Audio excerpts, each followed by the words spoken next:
Hello everyone. आज हम कोई भी बिजनेस करते हैं तो उससे पहले हम सोचते हैं कि हम ग्रो कैसे करें। और या कोई न्यू बिजनेस स्टार्ट करता है और यह बिजनेस रन कर रहा है तो चलाने के लिए हर साल उसका सेल्स इंक्रीज होना चाहिए, प्रॉफिट आना चाहिए और रेवेन्यू जनरेट होनी बहुत ज़रूरी है।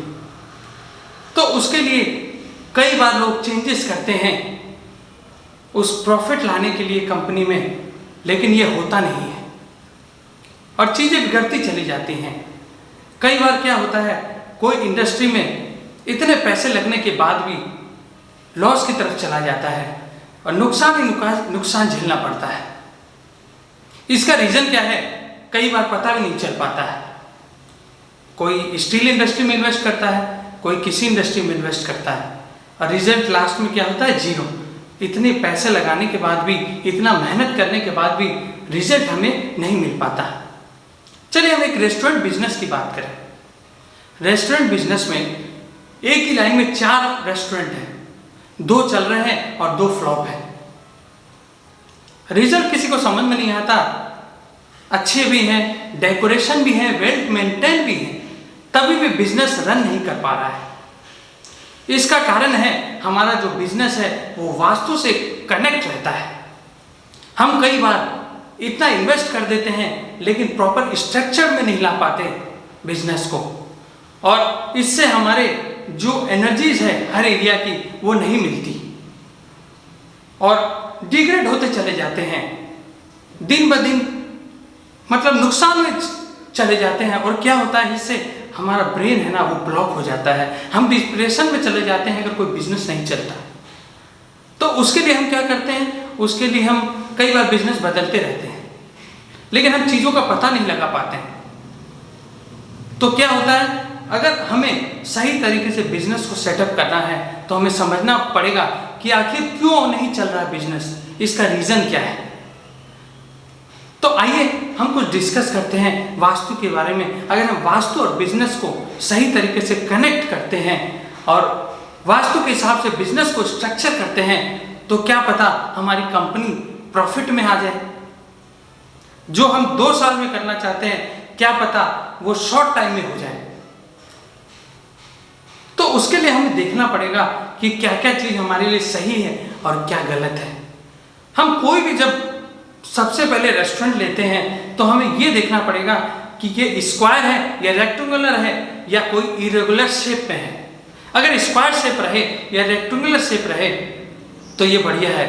ध्यान रखना, कोई भी चीज़ लें इरेगुलर शेप में उसे ना लें, इससे आपको नुकसान कंपनी में झेलना पड़ सकता है।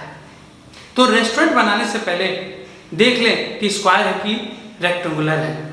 फिर उसके बाद देखें कि जब रेस्टोरेंट बनाते हैं तो उसकी एंट्री ईस्ट या नॉर्थ ईस्ट तो बहुत बढ़िया है, और अगर वेस्ट साइड में रेस्टोरेंट हो तो अच्छा है, और साउदर्न वेस्टर्न में रेस्टोरेंट हो तो बहुत बढ़िया है।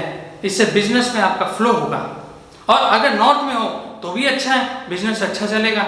अगर साउथ ईस्ट में हो तो ध्यान रखें एक चीज़ का कि इसमें एनर्जी बहुत ज़्यादा होती है और इससे क्या है, झेल नहीं पाता हर कोई और बिजनेस आपको लॉस में ले जा सकता है।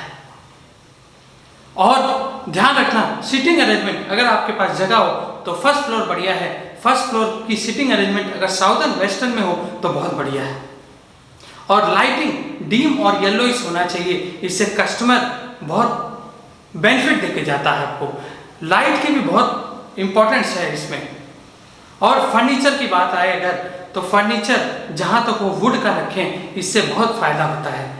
क्योंकि जहाँ तक हो कांच और आपकी मार्बल ये कम यूज़ होनी चाहिए रेस्टोरेंट में, क्योंकि ये वास्तु भी कहीं कहीं रोल निभाता है मार्बल की में। कहीं वेटेज कहीं पर लाइटेज, तो अगर आप वेटेज कहीं और जगह गलत जगह लगा देंगे तो इससे आपको नुकसान हो सकता है। और ध्यान रखें एक्वेरियम अगर नॉर्थ ईस्ट में रखते हैं और साफ सफाई रखते हैं और उसमें 2 गोल्ड फिश और 3, 5 या 7 रेड फिश रखते हैं तो आप वेल्थ जनरेट होगी और वेल्थ को सिंबलाइज करता है एक्वेरियम। फाउंटेन भी लगा सकते हैं। और दूसरी बात ध्यान रखना एक चीज़ का और आप कि जब जब भी रेस्टोरेंट लेते हो तो उसमें छोटी छोटी चीज़ का ध्यान रखना, या अगर आपको समझ में नहीं आए तो किसी वास्तु कंसल्ट से आप डिस्कस कर सकते हैं। वो आपको गलत सही आपको समझा देगा वो आखिर क्या प्रॉब्लम है इसमें, क्योंकि आप खुद से करोगे तो हो सकता है वो गलत हो और सही जगह आपको सेटिंग नहीं बैठे और उससे आपको प्रॉब्लम ही प्रॉब्लम आ जाए। स्टाफ भी रखते हो, उसका खर्चा भी है, तो आपको हर छोटी छोटी चीज़ का समझ में आना चाहिए।